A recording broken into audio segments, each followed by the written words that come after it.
am the god of hellfire, and I bring you fire. I send you to burn. Hey, welcome to Half the Battle.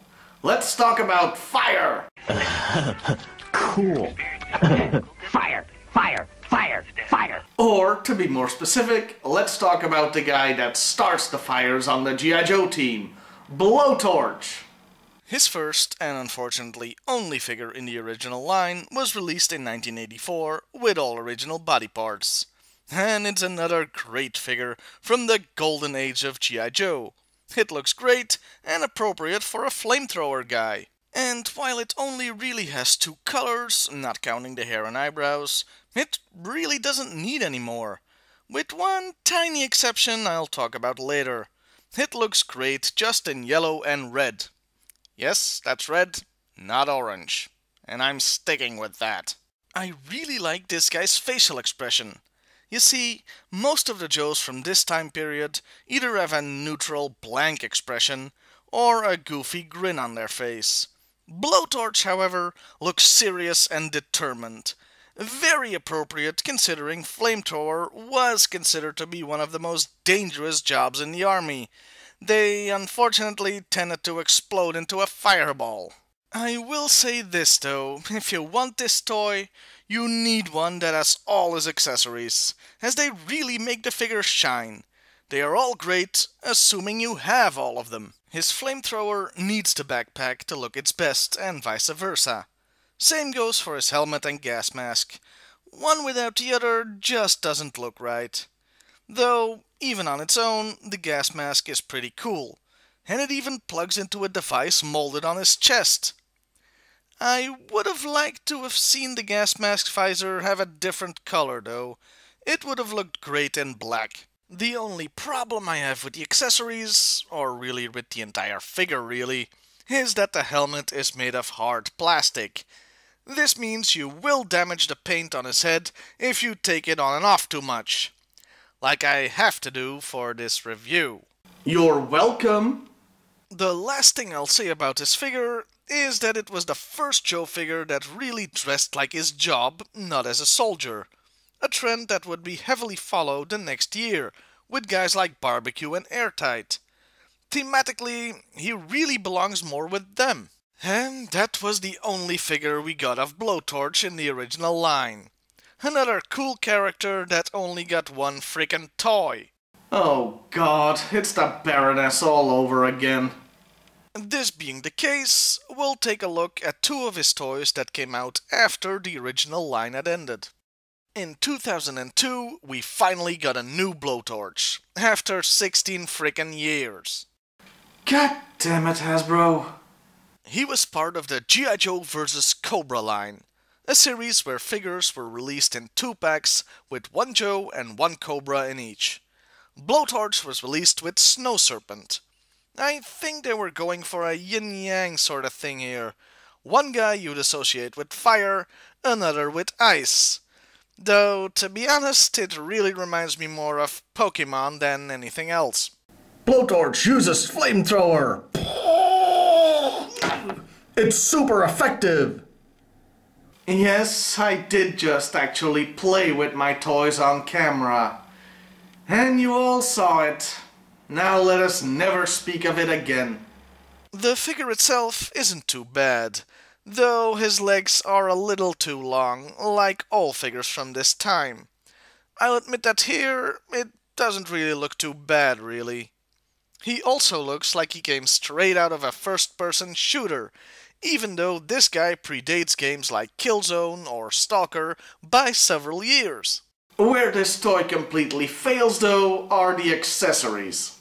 Well, except the mask, that looks completely awesome. I'm talking about his flamethrower and backpack. They suck. Oh boy, do they suck. Let me count the ways. First, the flamethrower. It's too goddamn small. It looks like a friggin' toy. No pun intended. It also detaches from the hose if you as much as look at it funny, making it impossible to put the figure into a cool pose with it attached. The backpack itself is also too small, and it actually has less detailing than the first one. You know, the one that came out 16 freaking years earlier. The worst part of it though is the ginormous peg attached to the side of that thing. It looks as out of place as a dog turd on a wedding dress. Do you want to know why this sore thumb is on the backpack? Well, I'm gonna tell you anyway. You see, the toys from this particular line, they had a gimmick. Oh boy, did they have a gimmick.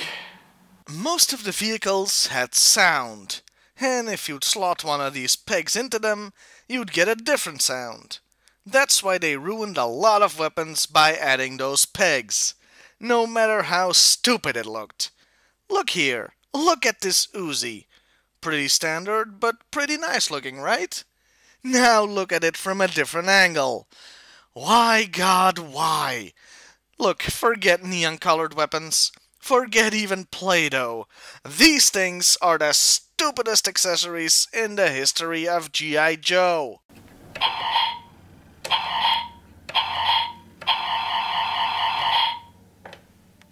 Anyway, the last toy I want to talk about is the one from 2011 in the Pursuit of Cobra line. In a word, awesome. It's a great homage to the original with some excellent detailing. There are one or two weird things though. First, let's take a look at his face sculpt.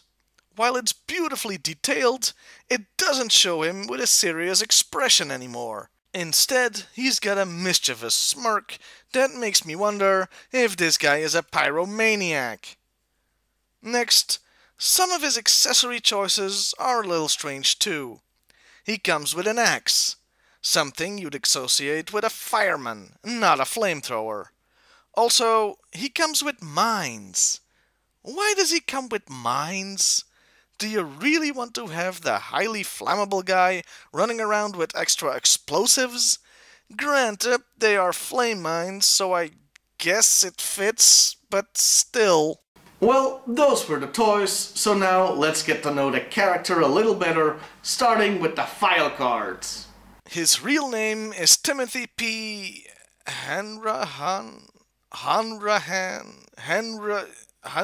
Smith. His name is Tim Smith, okay? Mr. Smith is an expert on all flamethrowers and other things that make fire. He's also paranoid as hell and obsessed when it comes to fire. This is the guy that always stays near the fire exits, only stays on the ground floor in hotels, and checks every smoke detector. A fun guy to have around at parties, I bet. His second file card adds to the obsession by having him study chemical engineering to learn more about fire. Also, remember that this is the one that was in a 2-pack with Snow Serpent, so the card mentions that he hates snow serpents because Arctic weather reduces the effectiveness of flame weapons. Flawless logic there. In the comics, he sadly wasn't featured much. His big moment was in issue 33, where he sent to fetch decorations for a party at Joe headquarters. Yeah, truly the work of heroes. In the issue, we find out that he takes his suit, a backpack, and flamethrower with him, even when he goes shopping. You know, I'm sure that violates at least one rule and law. Or 2. Or 3. Or 38. His comic portrayal is faithful to the file card, as they mention him looking for fire exits. From his cartoon appearances, we can learn 2 things. He's Irish.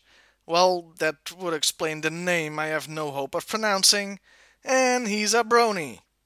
And from last week's episode, I'm also gonna assume that he's a bit thick, as he believes that the best way to capture Destro was to try and set him on fire.